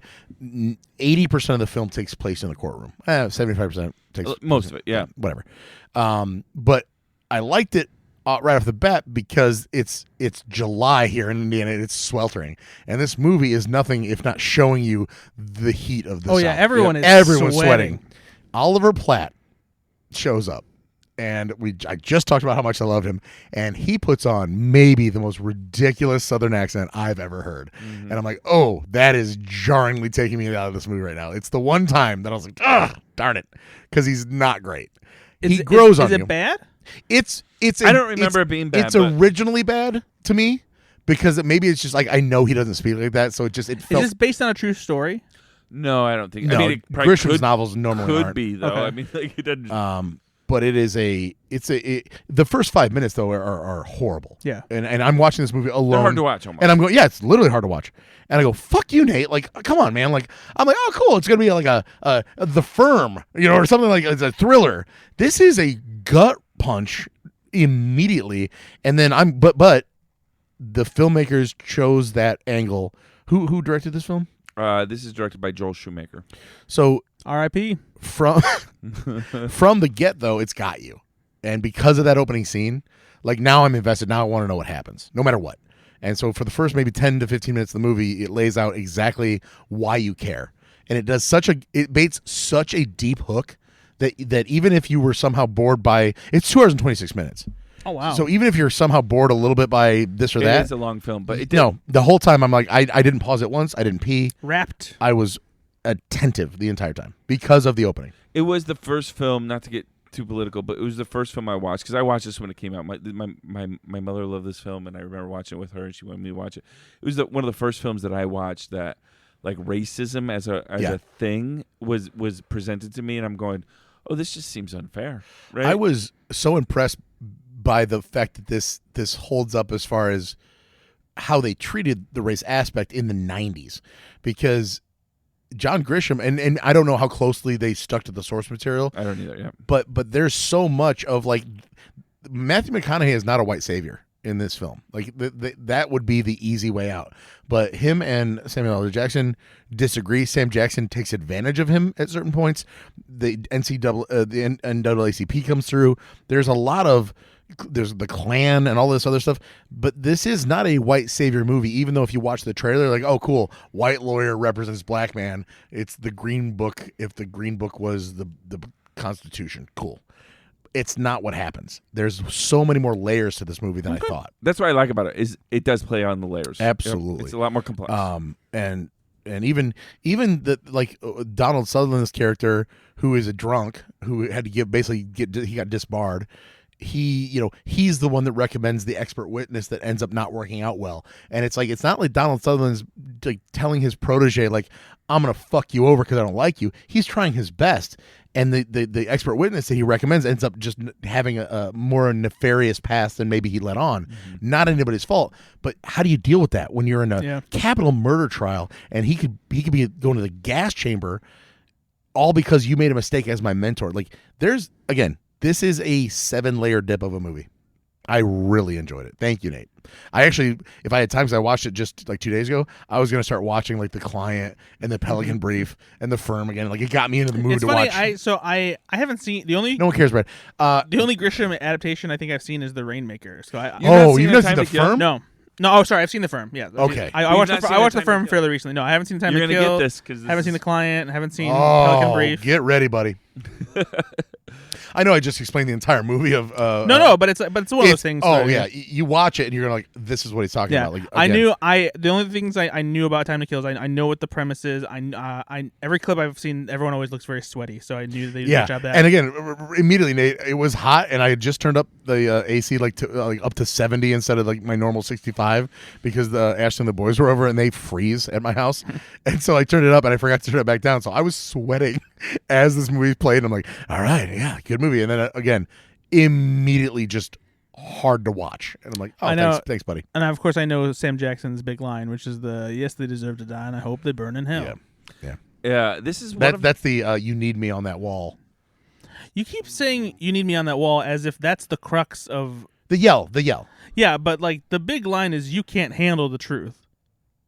Oh yeah, I guess maybe I'm just conflating those two. Yeah, like he says it in the same speech. No, I'm going to say that you need me on that wall. Yeah, that's the thing he yells. Because in the moment when you said it, I thought maybe you just meant that it's like because it's not the you can't handle the truth moment necessarily. But it's like it's part of the same thing. No, I was saying it as like you can't handle the truth. Yeah. Okay, yeah. And I will continue to believe that. That's fair. I believe that this is also Matthew McConaughey's first starring role. Do you want? He'd been in a couple movies, but this is his first starring. Brad, do you want to hear my impression of Jack Nicholson saying, "You need me on that wall. You want me on that wall. You need me on that wall." I've heard you say it before, but I want everyone else. No, but the real one. Yes. Right. Yeah. Absolutely. You need me on that wall.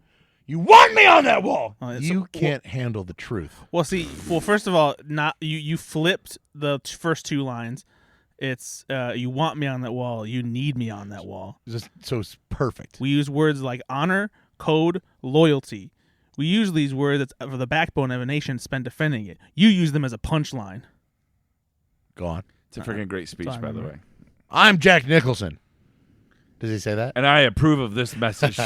Either way, I don't give a damn what you think you're entitled to. That's good, Nicholson. That's not bad. Does the judge in that moment never said sidebar? That's true. They There's no really side should bar. have. He's a very firm judge in A Few Good Men. He is a no jokes judge. Most of them aren't. I haven't seen a lot of 90s films where the judge is all... It's mainly like, overruled, sidebar, disregard that statement. What are you doing, jackass? So I after my eye surgery, I stayed with my parents for a couple of nights in a row, and so we watched a couple of movies. I introduced them to The Final Girls, The Todd Strauss-Schulson movie the 2015. with Adam Devine? Yeah. Yeah. Yeah. And we were looking for something. It's a quick hitter. It's 90 minutes. And I know they'd never seen it. The Final Girls is a meta movie where a young woman has a mom who's an actress. There is a car accident. The mother passes away. And then she is convinced to go to see the film that her mom was in as a 20-year celebration retrospective. It's a slasher film, like in this universe, the quintessential slasher film from the 80s. Very much like a Friday the 13th. Sleepaway camp type thing. And so she goes, and then there's a fire in the theater, and they get somehow sucked into the movie. So now she's in the movie with her mom as the actress, instead of, or as the character instead of the actress. And Adam Devine's in it. But these are tropey 80s, just single-use characters in this film. And these are people from 2015 that are in this, like, they have Adderall on them. They have cell phones, like all this other stuff. And the movie just keeps repeating over and over again. Where you can't escape. You run and you get right back there because you're in the setting of the film. So there's a Jason Voorhees style killer that comes after them, and they know that, like, oh, if you're topless or you have sex, he comes. So like they know this, so they're using they're using every trope against him. So they, like, this one girl who's slutty is gonna get naked, and they put her in like a life jacket and like mittens and like what are those? Fuck, I can't think of what they're called when you put them on your hands and take things out of the oven. Oven mitts? Yep. Fuck. You know what? Leave that in. I'm dumb. Fucking leave it in. They put her in oven mitts and a life jacket so she can't undo her stuff. So he won't. What are those gloves that you use to catch baseballs? What? So dumb. Nate's not been listening, by the way. Hey, Nate, what did I just say?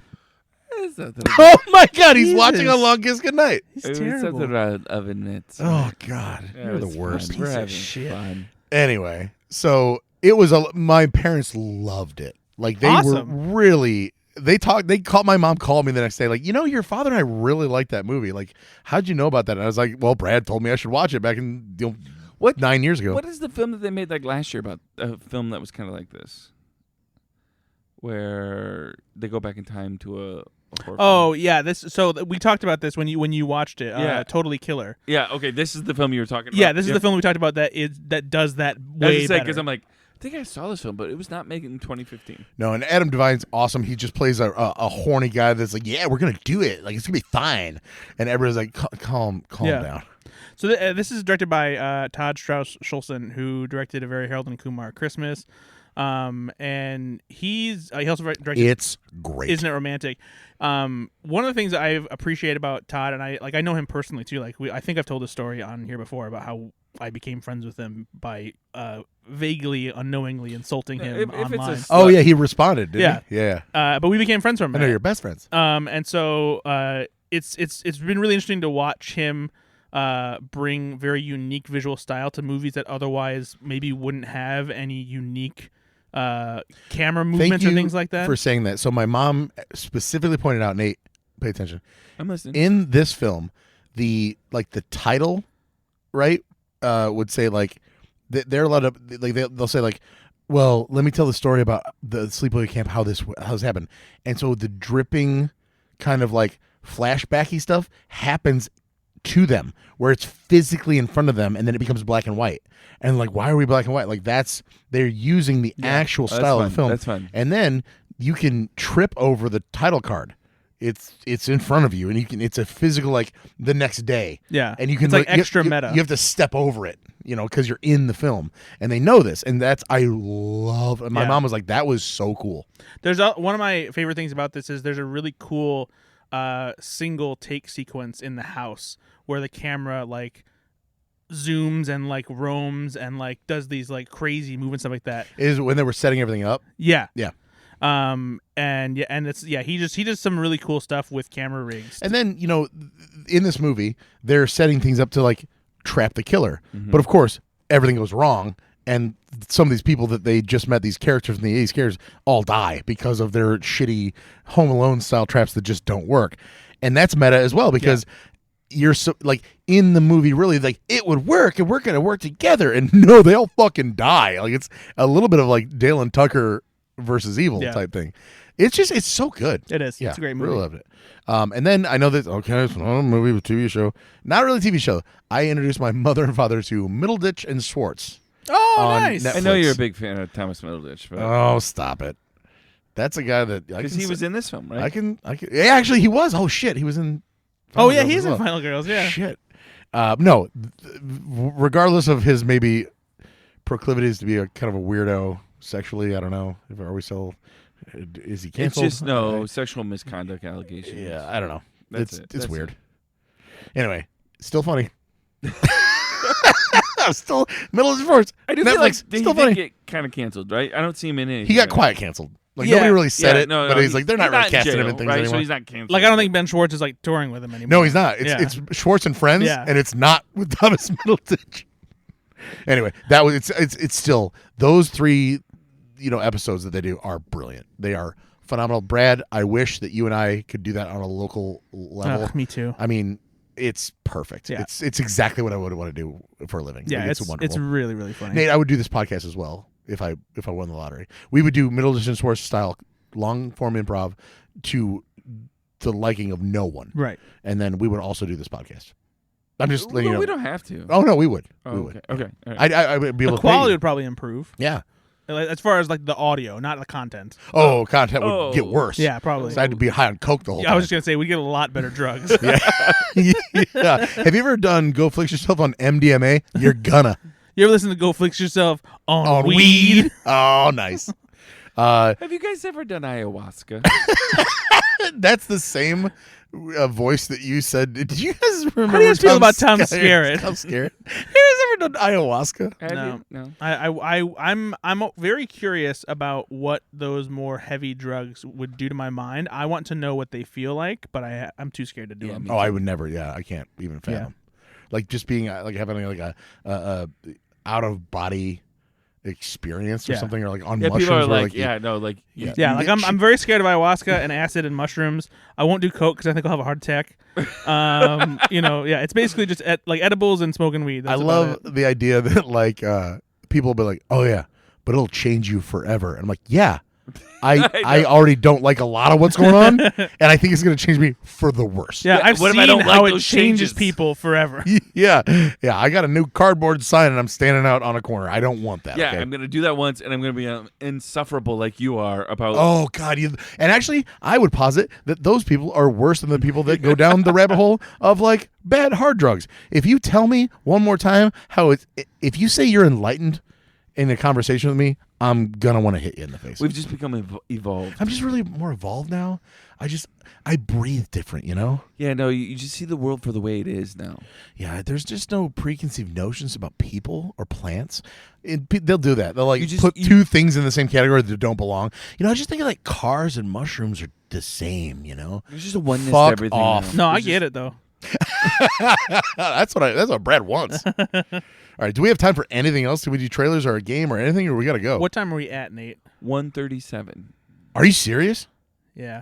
I feel like if I cut the court stuff, which I We're still gonna be at probably will, 1:15. yeah. So we should probably just end it. Yeah.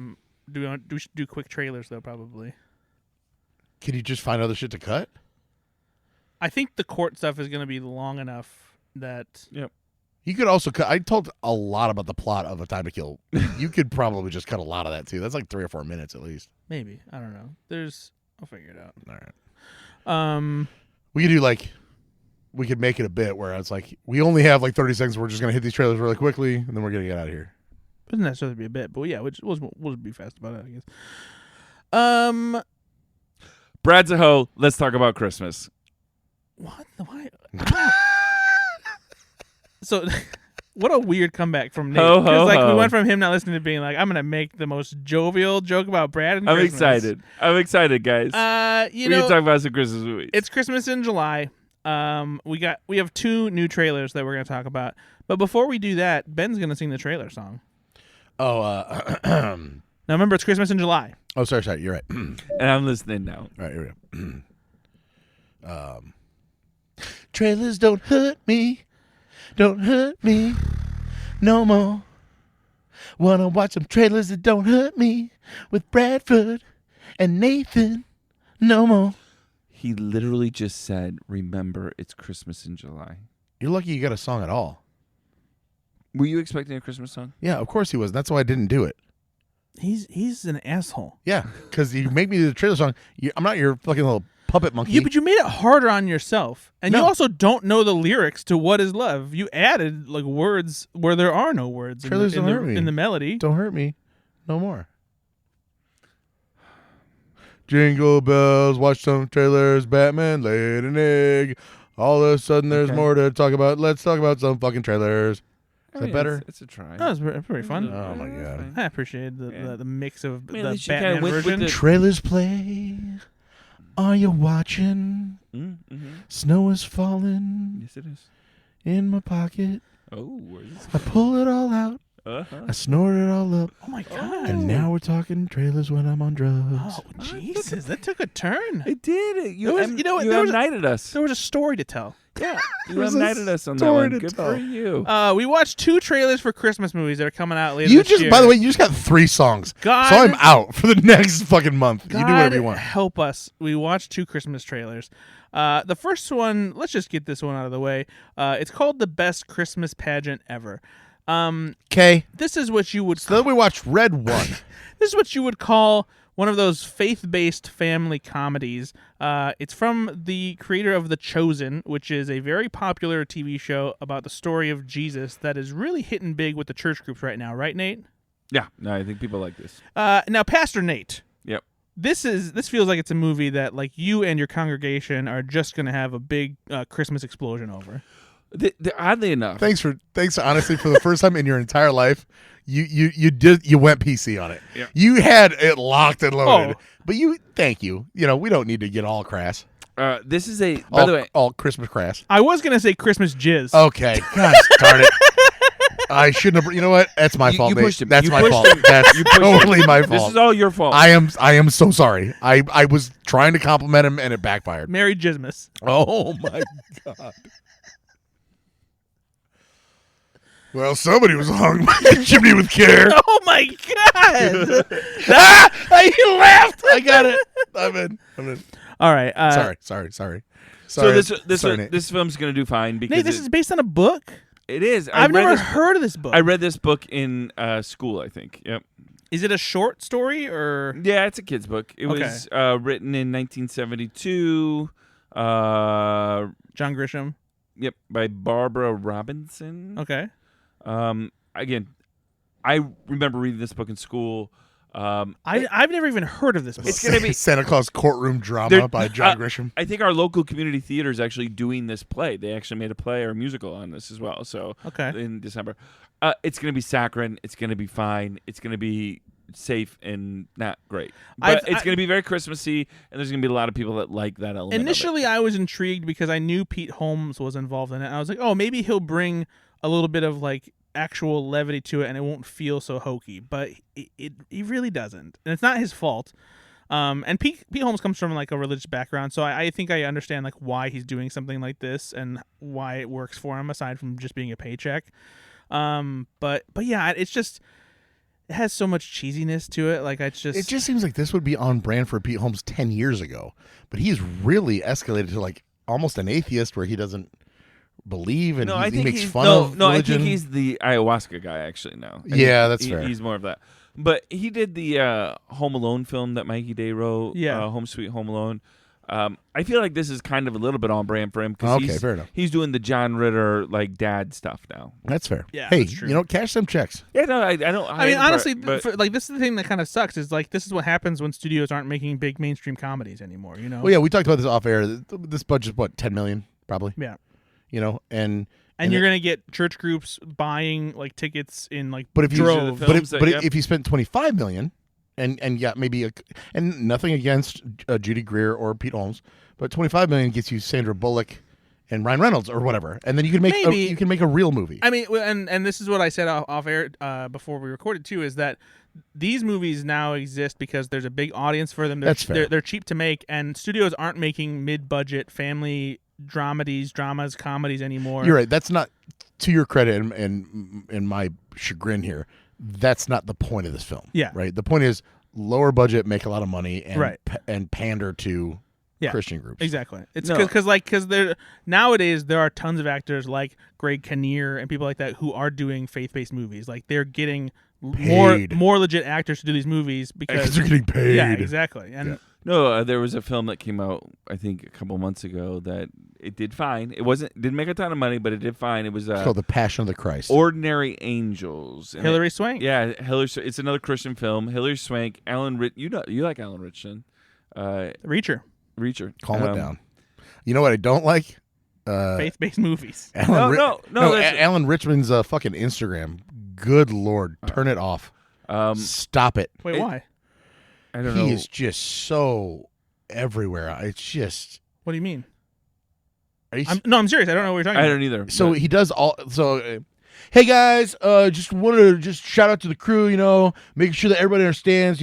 My stance on abortion is he just goes. He's got these videos that he puts out all the time about every detail of his life and how he feels about everything. It's like, dude, no, I don't care. Is he about trying that. to be an influencer? Or? Yeah. Well, he's got a fan base. I don't care. He's like Jeremy Renner. You don't have to watch him.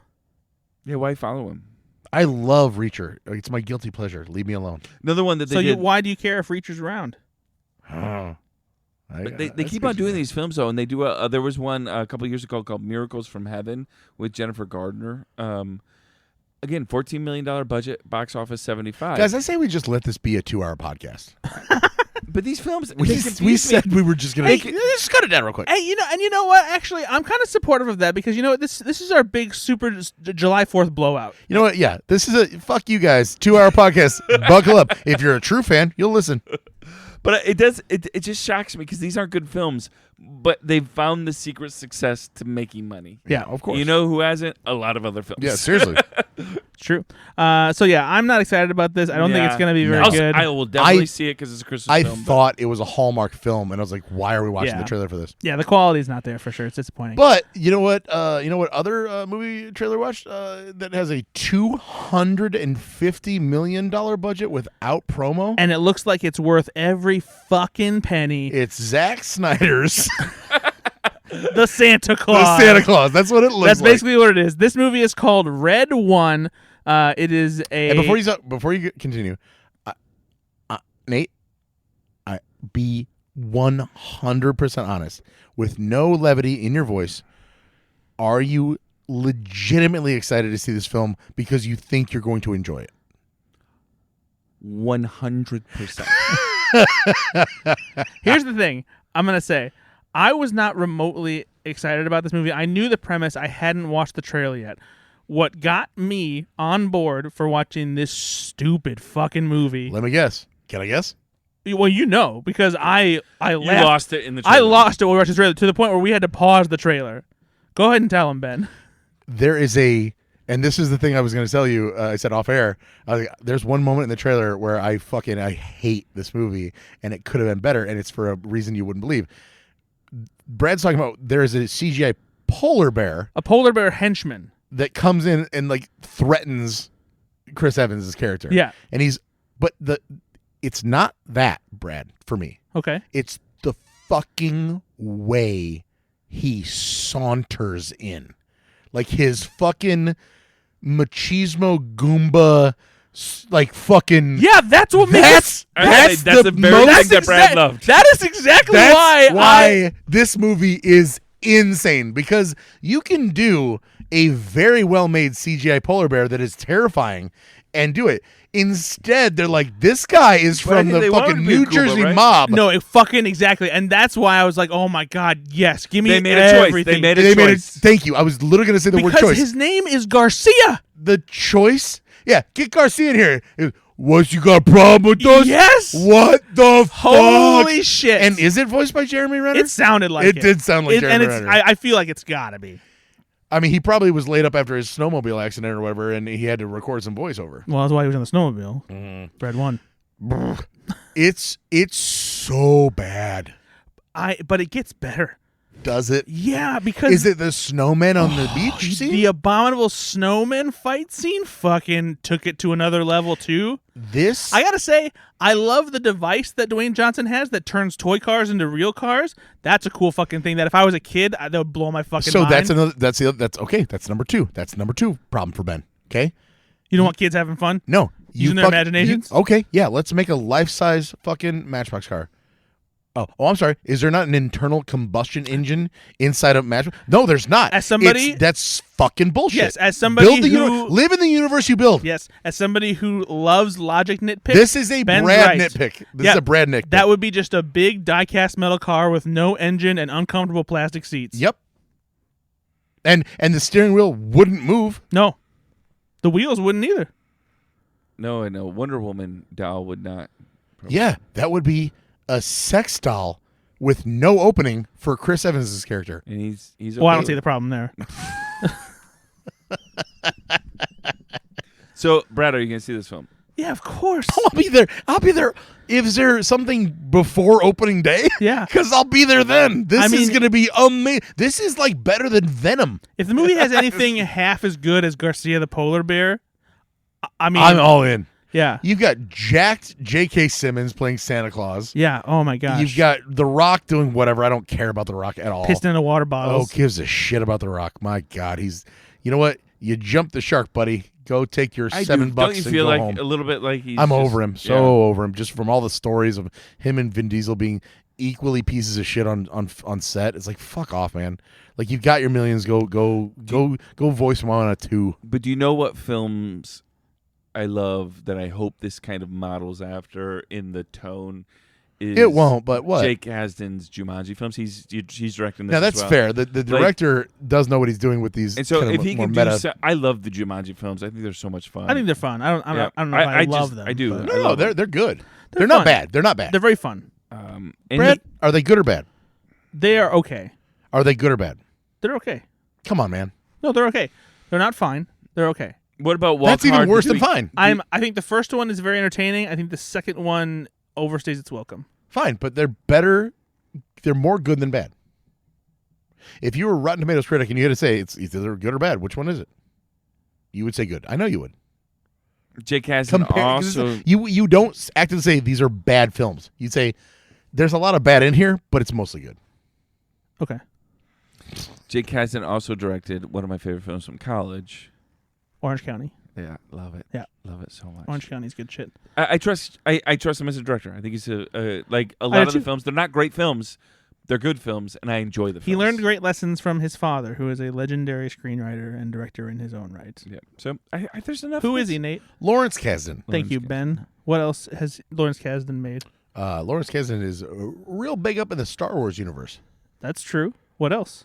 Indiana Jones. Yes, 100%.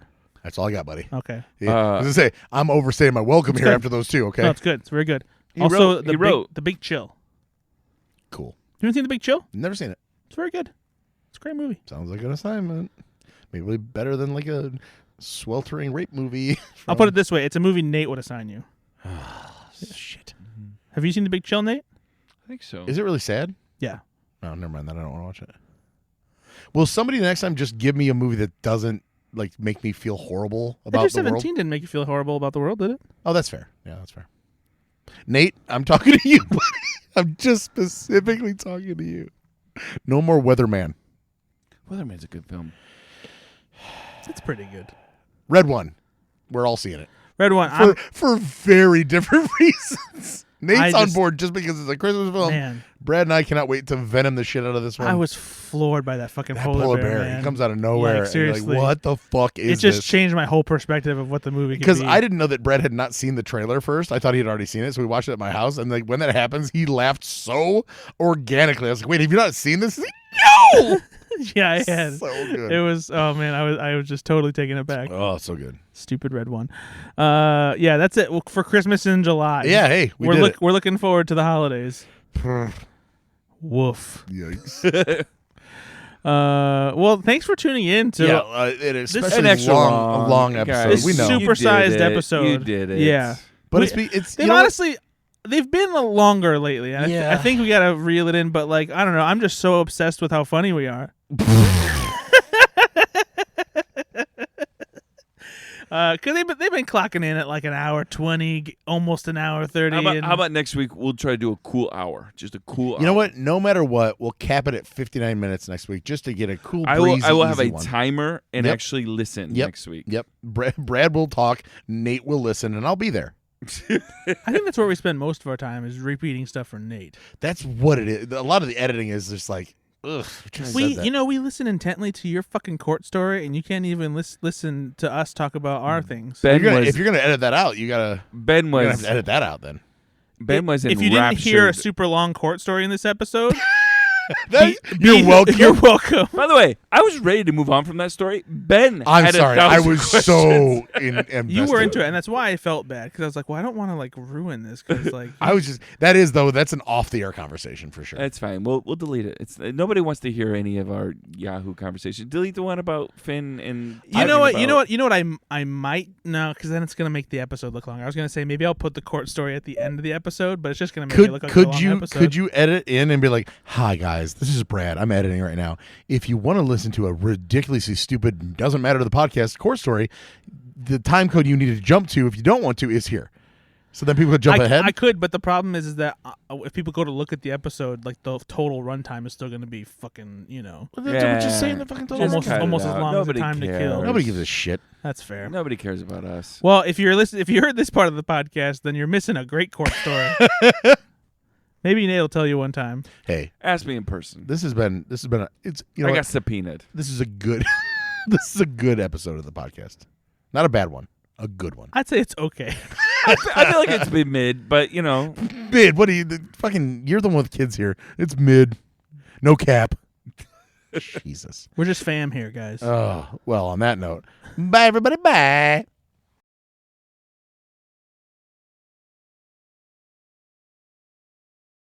Nah, cheating, eh?